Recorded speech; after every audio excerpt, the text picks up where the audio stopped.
It's 3 a.m. You're lying in bed. Your eyes are open. You check your phone. You feel broken, like something is wrong with you.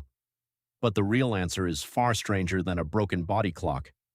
For most of human history, waking up in the middle of the night wasn't a disorder. It was the plan. Think about your last sleepless night. You probably called it insomnia. You probably scrolled social media in the dark, waiting to feel tired again, feeling guilty with every passing minute. That guilt is new. It's only a few hundred years old. Your ancestors, the ones who shaped the sleep patterns still running in your body today, didn't feel that guilt at all. Why would they? They were doing exactly what their bodies expected them to do. In the 1990s, a historian named A. Roger E. Kirch started noticing something strange buried inside old court records, diaries, and medical texts from pre-industrial Europe. Again and again, ordinary people described two sleeps in a single night. A first sleep, a period of quiet wakefulness, then a second sleep. Not a metaphor, not a turn of phrase, a documented expected part of daily life. People woke around midnight. They stayed awake for 1 or 2 hours. Some prayed, some had sex, some visited neighbors, some simply lay in the dark and let their minds wander. Then, without alarm clocks or anxiety, they drifted back to sleep until dawn. Doesn't that sound like exactly what happens to you at 3 a.m.? The difference is you fight it. They didn't. So what changed? Light changed. Before artificial lighting spread through cities and homes, night was long, dark, and largely unstructured. Bodies weren't fighting an 8-hour block crammed against a lit-up world. Sleep simply unfolded across the darkness, broken into segments, shaped by candlelight, moonlight, and whatever the season demanded. Here's where it gets stranger. This pattern isn't just historical folklore, it's biological. In the early 1990s, psychiatrist Thomas Ware ran an experiment that quietly confirmed what Ekirch found in the archives.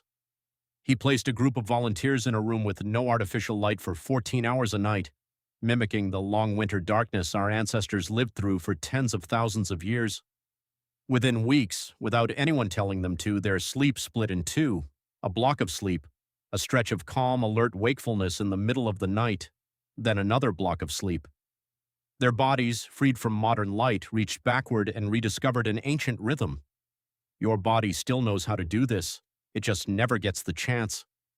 Now zoom out further, past candlelight, past medieval villages, into deep prehistory.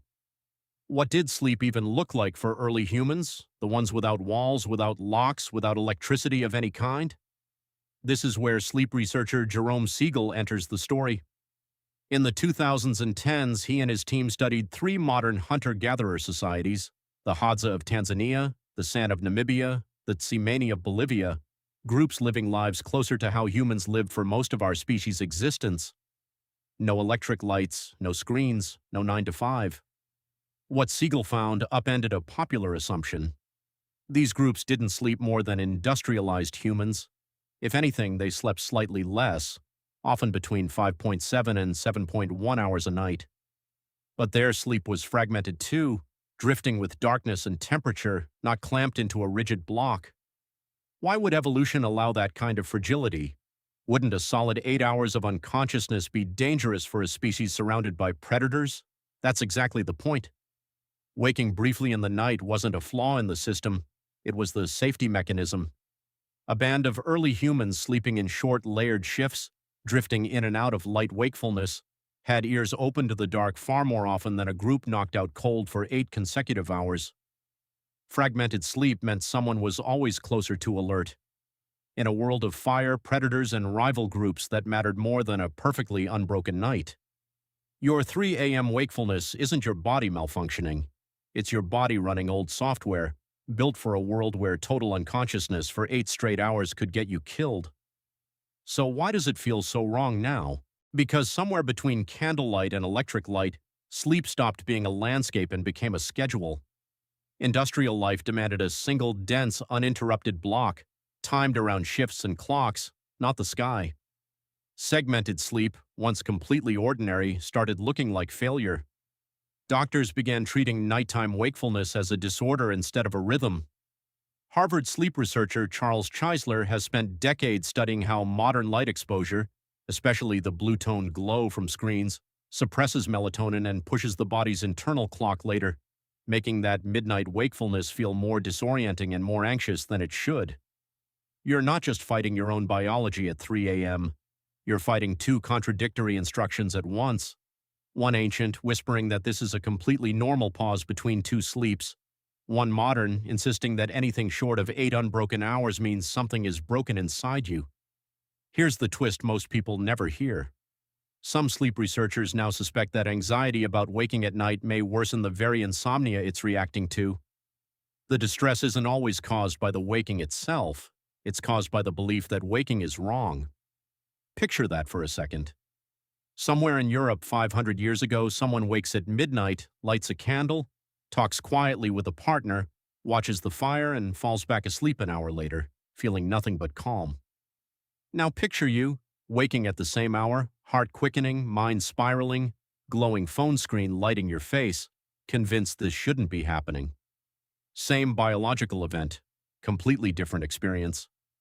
The difference isn't your body, it's the story your body was handed about what that moment means. So the next time you wake at 3 a.m. staring at the ceiling, feeling like something has gone wrong, consider this instead.